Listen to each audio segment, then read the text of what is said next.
Hello students, आज हम करेंगे बोनस शेयर्स। इससे पहले हमने क्या किया था, रिडम्पशंस ऑफ प्रेफरेंस शेयर्स। ठीक है, तो रिडम्पशन के बाद जो है आपने मेरे ख्याल से रिवाइज कर ही लिया होगा इन क्वेश्चंस को। रिडम्पशन के पास हमारे पास CRR का पैसा बचता है। ठीक है, और साथ ही साथ में हमारे पास क्या होता है, कई बार कंपनी के पास बहुत सारे रिजर्व्स हो जाते हैं जो कि उनको उससे मतलब अपनी जरूरत से ज्यादा उसके पास एक्यूमुलेटेड प्रॉफिट जो है शेयर्स हो जाते हैं। तो कंपनी क्या करती है, इनको बोनस शेयर्स के रूप में क्या कर देती है, डिस्ट्रीब्यूट कर देती है। बोनस का मतलब होता है विदाउट एनी कॉस्ट, जिसके बदले में शेयर होल्डर्स को कुछ भी नहीं देना पड़ता है। ये जो बोनस शेयर्स हैं, ये एग्जिस्टिंग शेयर होल्डर्स को जो है इशू किए जाते हैं। और कई बार कंपनी जो है इन बोनस शेयर्स को तब भी जो है इशू करना चाहती है जब कंपनी के पास एक्यूमुलेटेड रिजर्व ज्यादा होते हैं और कंपनी जो है बोनस को कैश में नहीं दे पाती है, क्योंकि इसकी वर्किंग कैपिटल क्या होती है, जो है इफेक्ट होती है। तो उस अवस्था में वो क्या कर सकती है, वो अपने इन प्रॉफिट्स को कैपिटलाइज करने की कोशिश करती है। तो जो ये सारा प्रोसीजर है, ये हमारे पास क्या कहलाया जाता है, बोनस शेयर को जब हम डिस्ट्रीब्यूट करते हैं तो या फिर हम पार्टली पेड को फुली पेड बनाते हैं, तो ये सारा प्रोसीजर हमारे पास क्या कहलाया जाता है, कैपिटलाइजेशन ऑफ प्रॉफिट। जो आपके लाभ है उनका पूंजीकरण करना, क्योंकि लाभों को आपने किस में कन्वर्ट किया है, पूंजी में कन्वर्ट किया है। तो जो बोनस शेयर इशू किए जाते हैं वो भी इसी श्रृंखला में किए जाते हैं। तो हमारे पास जो बोनस शेयर्स हैं वो जो कैपिटलाइजेशन ऑफ प्रॉफिट का ही एक पार्ट है। जो हम बोनस शेयर्स हैं या कैपिटलाइजेशन ऑफ प्रॉफिट से ही हम दो प्रकार से कर सकते हैं, by making partly paid share as fully paid without getting cash from the shareholders, और by issuing of fully paid जो है शेयर्स एज बोनस शेयर्स। तो दो प्रकार का हमारा कैपिटलाइजेशन होता है। एक होता है capitalisation of profit by issuing bonus shares, और दूसरा होता है capitalisation of profit without issuing bonus shares. Capitalisation of profits by issuing bonus shares जो है कंपनी एक्ट के 2013 के तहत कंपनी जो है वो डिविडेंड को कैश के रूप में पे नहीं कर सकती है, लेकिन फुली पेड बोनस शेयर को देने के लिए भी कंपनी में कोई जो रिस्ट्रिक्शंस नहीं है। अगर हम इस प्रकार का इशू करती हैं तो जो एग्जिस्टिंग शेयर होल्डर्स होते हैं उनको एडिशनल शेयर्स जो है प्राप्त हो जाते हैं और इसके बदले में उनको कुछ जो है नहीं देना पड़ता है। इस प्रकार से कंपनी की जो कैपिटल तो इंक्रीज हो जाती है, लेकिन उसकी एसेट्स जो है वो एज इट इज रहती है।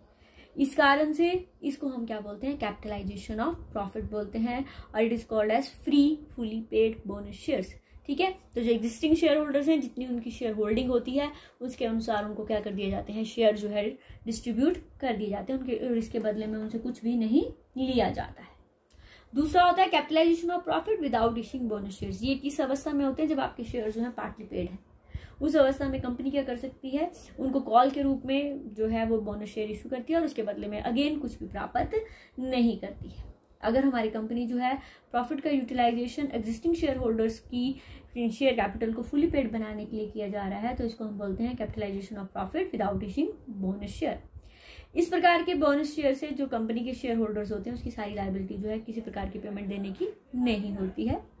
अगेन कंपनी की कैपिटल इंक्रीज होती है और उसके एसेट जो है वो एज इट इज रहते हैं।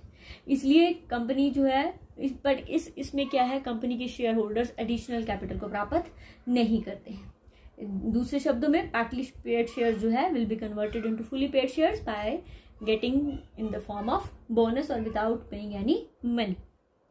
उसके बाद है issue of bonus shares. Section 63 में जो है बोनस शेयर के रिलेटेड कुछ प्रावधान दिए गए हैं, जिसके लिए कंपनी को निम्नलिखित कंडीशंस को जो है फुलफिल करना पड़ता है। A company issue fully paid shares to its member in any manner whatever out of. Company अपने शेयर होल्डर्स को किसी भी फॉर्म में जो है वो शेयर जो है इशू कर सकती है। उसके लिए वो जो निम्नलिखित रिजर्व्स का यूज कर सकती है, उनमें फ्री रिजर्व्स दिए गए हैं जो कि उसकी लेटेस्ट बैलेंस शीट में दिए गए हैं, और जो डिविडेंड के डिस्ट्रीब्यूट के रूप में रखे गए हैं उन डिविडेंड को भी वो क्या कर सकती है, यूज कर सकती है। सिक्योरिटी प्रीमियम रिजर्व अकाउंट को और कैपिटल रिडम्पशन रिजर्व अकाउंट को। मैंने शुरू में ही लेक्चर में कहा था कि रिडम्पशन के बाद हमारे पास क्या हो जाता है, एक अकाउंट क्रिएट होता है CRR। उस CRR का यूज हम किसके लिए कर सकते हैं, इस फुली पेड बोनस शेयर को इशू करने के लिए कर सकते हैं। कोई भी कंपनी जो है तब तक बोनस शेयर्स को जो है वो इशू नहीं कर सकती है जब तक वो क्या है, निम्नलिखित अपनी कंडीशंस को फुलफिल नहीं करती है। क्या कंडीशंस है, it must be authorised bye it's articles, इसके आर्टिकल्स में दिया होना चाहिए कि कंपनी क्या कर सकती है, बोनस शेयर्स को इशू कर सकती है। दूसरा है कि कंपनी इसके लिए it will be on the recommendations और board which has been authorised in the general meeting of the company, ये कंपनी बोर्ड के द्वारा रेकमेंड किए गए होने चाहिए। कंपनी ने अपनी किसी प्रकार की इंटरेस्ट की पेमेंट करने में और प्रिंसिपल की पेमेंट देने में कोई भी किसी प्रकार का डिफॉल्ट नहीं किया है अपनी फिक्स डिपॉजिट्स पे या अपने डेट्स पे जो उनके द्वारा सिक्योरिटीज पे इशू किए गए हैं।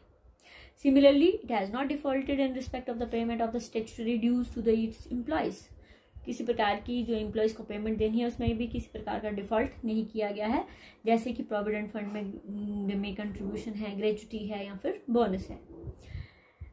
Bonus issue is not made unless the partly paid shares, if any, are made fully paid. Bonus share तब तक इशू नहीं किए जाएंगे जब तक हम उनको फुली पेड नहीं बनाते हैं। बोनस शेयर जो है वो हम डिविडेंड के बदले में इशू नहीं कर सकते हैं। कंपनी ने जिस कंपनी ने डिसीजन ले लिया है कि उसने बोनस इशू करना है तो वो अपने इसको सब्सिक्वेंटली विड्रॉ नहीं कर सकती है और इस प्रपोजल को उसको 6 महीने के रिकमेंडेशन के विद इन क्या करना पड़ता है, अप्रूव करना पड़ता है। Consequent upon the issue of bonus shares the right and the value of fully and partly debenture should not be reduced. तो ये कंडीशंस हैं, ये प्रावधान है जो उनको क्या करना पड़ते हैं, जो है पूरे करने पड़ते हैं। उसके बाद है इसके एडवांटेजेस क्या है, what are the advantages of bonus share issue. इसके एडवांटेजेस हम 2 पार्ट्स में पढ़ेंगे, एक कंपनी के पार्ट्स में और एक शेयर होल्डर के पार्ट में, ठीक है। कंपनी को क्या फायदा है, आपको ये थ्योरेटिकल क्वेश्चन कई बार पूछा जाता है, तो बच्चे जो न्यूमेरिकल नहीं तैयार कर सकते हैं वो इस थ्योरी को याद कर सकते हैं।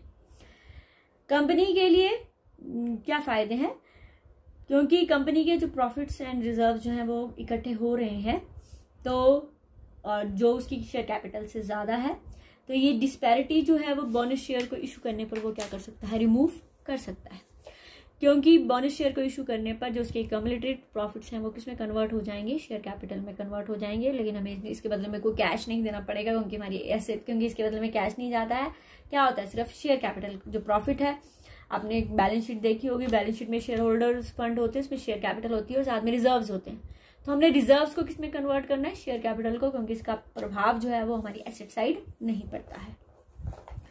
Profit remaining the same, company can not declare high dividend on expanded capital. Profit क्योंकि आपके समान रहते हैं इसलिए कंपनी को अपनी बढ़ी हुई कैपिटल पर ज़्यादा डिविडेंड डिक्लेयर करने की ज़रूरत नहीं है, क्योंकि अगर हम डिक्लेयर नहीं करेंगे डिविडेंड को तो ये जो एम्प्लॉयज़ या हमारी रेगुलेशंस ऑफ गवर्नमेंट है उस पर भी क्या लगाता है, अंकुश लगाता है।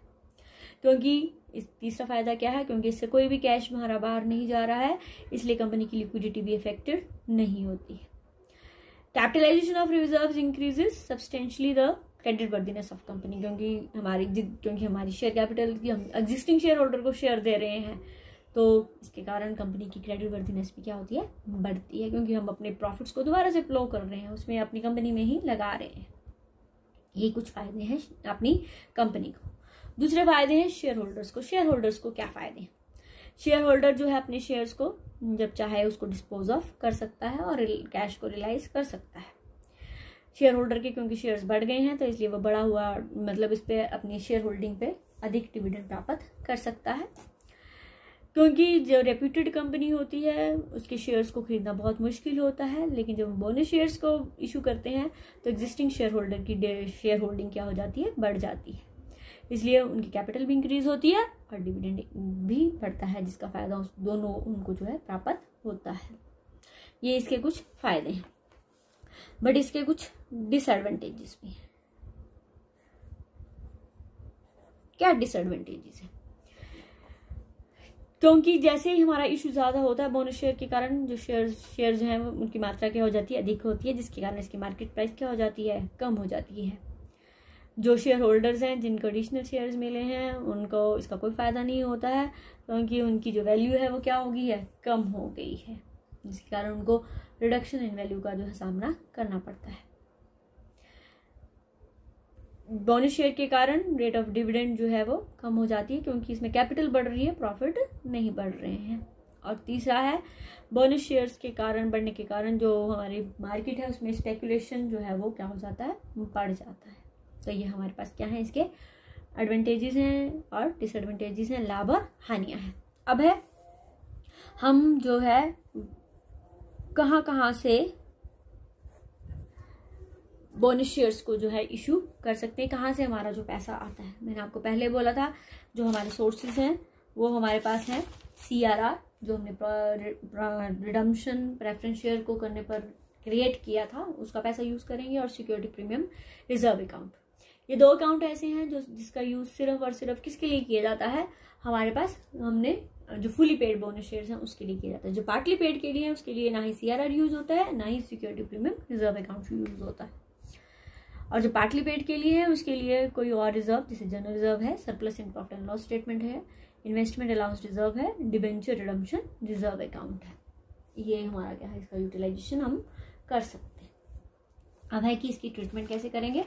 तो सबसे पहले account on declaration of bonus shares, bonus shares को डिक्लेयर करने में हमारी क्या एंट्री होगी, CRR अकाउंट फुली पेड अगर बोनस शेयर इशू कर रहे हैं तो ये एंट्रीज होंगी, CRR account debit, security premium reserve account debit, general reserve account debit, surplus in profit and loss statement account debit to bonus to share holder. और जब bonus issue करेंगे तो bonus to share holder account debit to share capital account. ये जब बार पे किया है तो हमारे पास सिर्फ शेयर कैपिटल आएगी, और अगर हम प्रीमियम पे करेंगे तो हमारी एंट्री होगी bonus to share holder account debit to share capital account to security premium reserve account. ठीक है, तो ये हमारे पास 2 एंट्रीज होती हैं। बहुत आसान सम है, मैं आपको इसको न्यूमेरिकल कराती हूँ। हमारे पास दिया हुआ है कि कंपनी के पास एक ऑथराइज्ड कैपिटल भी है और सब जो है ऑथराइज्ड कैपिटल है। ऑथराइज्ड क्या करनी है आपने, यहाँ देखो, subscribed and fully paid up capital है दी हुई हमारे पास 15,000 इक्विटी शेयर ऑफ ₹10 ईच, कितनी हुई 1,50,000 की। दूसरा हमारे पास रिजर्व एंड सरप्लस दिया है जिसमें सिक्योरिटी प्रीमियम रिजर्व दिया है 20,000 का, जनरल रिजर्व दिए हैं 60,000 के, और surplus in profit and loss statement दिया है 45,000 का। करता है कंपनी ने अपनी जनरल मीटिंग में डिसाइड किया है कि 2 शेयर्स देने हैं 5 के बदले में, और इसके लिए आपने जो फंड लेने हैं वो कहाँ से लेने हैं, सिक्योरिटी प्रीमियम रिजर्व को पूरा यूज करना है, 20,000 हमने जनरल रिजर्व से लेने हैं, और जो अगर बैलेंस हमारे पास है तो हमने कहाँ से लेना है, उसको सरप्लस अकाउंट से लेना है। ठीक है, कहता है कि जर्नल एंट्री बताओ। पहले तो हम कैलकुलेट करेंगे कि उनको बोनस कितना देना है। Solution, calculation of bonus shares, bonus shares of every 5 shares held, कहता 2 देने हैं। ठीक है, तो 15,000 हमारे पास शेयर्स हैं, 5 के बदले में हमने कितने शेयर देने हैं, 2। ये हुए हाउ मेनी शेयर्स हुए हमारे पास, 6,000 शेयर्स देने हैं हमने। 6,000 शेयर्स का मतलब है आपको कितना फंड चाहिए, 60,000 जो है फंड चाहिए हमें। ठीक है, तो इसके लिए हमें जनरल एंट्रीज करेंगे। हमने कहाँ से लेना है पैसा, सिक्योरिटी प्रीमियम पूरा यूज करना है, जनरल रिजर्व से 20,000 लेना है, और सरप्लस हमने ये लेना है। तो security premium reserve account debit, security premium पूरा है हमारे पास कितने का, 20,000 का है। कहता है जनरल रिजर्व को, जनरल रिजर्व अकाउंट डेबिट हमने कितना लेना है, 20,000। अब यहाँ पर देखो 2 हमारी एंट्री होती है bonus to share holder account. कितने रुपीज देना है इनको हमने, 60,000। कितना पैसा हमारे पास आ चुका है, 40,000, और हमने बाकी कहाँ से ले सकते हैं हम, सरप्लस से। सरप्लस में भी हमारे पास कितना है, 45,000 है। तो surplus account debit you need 20,000 being declaration of bonus to share holder. दूसरी होगी bonus to share holder account debit to equity share capital. Simple sum है, कुछ नहीं है। यहाँ पर 60,000 being fully paid shares allotted. ठीक है, सिंपल है। इस तरह के आपको न्यूमेरिकल जो है वो आएंगे कि भाई क्या होगा इसका रिजर्व, इसका वो क्या होगा। हमारे पास जो हमारी कैपिटल है वो 1,50,000 की थी ना, यहाँ पर ये बढ़ के कितनी हो जाएगी 2,10,000। इस तरह से बता देती हूँ आपको बैलेंस शीट में।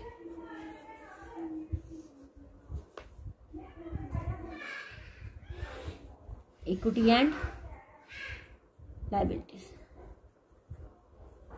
Share holder fund, share capital आती है हमारे पास। इसमें हमारे पास क्या बनते हैं, नोट्स टू अकाउंट बनते हैं। ठीक है, तो जो हमारी कैपिटल है वो कितनी है 50,000, इक्विटी शेयर ऑफ ₹10 ईच, 1,50,000। और अब कितने हुए 6,000 इक्विटी शेयर ऑफ ₹10 ईच, कितने हुए 60,000। कितना हुआ 2,10,000। शेयर होल्डर शेयर कैपिटल कितनी आ गई 2,10,000। इसी तरह से ये पहला नोट है और ये दूसरा नोट है। ये हमारी आई, that is your reserve and surplus में हमारे पास जनरल रिजर्व सिक्योरिटी प्रीमियम तो हमने सारा यूज कर लिया था। बोला जनरल रिजर्व में हमने 20,000 यूज किया था, तो कितना बचा हमारे पास 40,000। और सरप्लस में भी हमने 20,000 बचा था, तो 25,000। तो दूसरा हमारे पास आएगा रिजर्व एंड सरप्लस। 1 नोट, ये सेकेंड नोट, कितना हुआ हमारे पास 65,000। तो यहाँ ये ट्रांसफर होकर किसमें चला गया, हमारे पास कैपिटल में चला गया, बाकी कोई डिफरेंस नहीं है। ठीक है, तो ये कब करते हैं, जब हमारे पास फुली पेड हम बोनस शेयर इशू कर रहे हैं। अब नेक्स्ट है bonus is utilised for making partly paid as fully paid, then following entries will be passed, क्योंकि उस समय हमारे पास CR और सिक्योरिटी प्रीमियम रिजर्व यूज नहीं करते हैं। तो पहले on the declaration of bonus for call, general reserve account debit, surplus in profit and loss statement account debit to bonus to share holder account. और दूसरी when call is due, share final call account debit to share capital account. और तीसरी entry अब हम क्या करेंगे, for adjustment of bonus. तो यहाँ एंट्री होगी bonus to share holder account debit to share final call account for share final call money adjusted towards payment of bonus. तो पहले हमने क्या किया, बोनस शेयर्स, फिर हमने किया बोनस शेयर से रिलेटेड क्या एंट्रीज होती हैं, फिर हमने उसका न्यूमेरिकल किया, और फिर मैंने आपको बताया कि पार्टली पेड को कैसे फुली पेड बनाना है।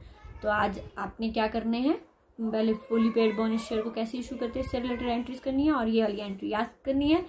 कल मैं जो आपको बताऊंगी कि पार्टली पेड को फुली पेड कैसे बनाया जाता है, और साथ ही कि प्रेफरेंस शेयर्स को रिडीम कैसे किया जाता है, और शेयर्स बोनस शेयर को कैसे इशू किया जाता है।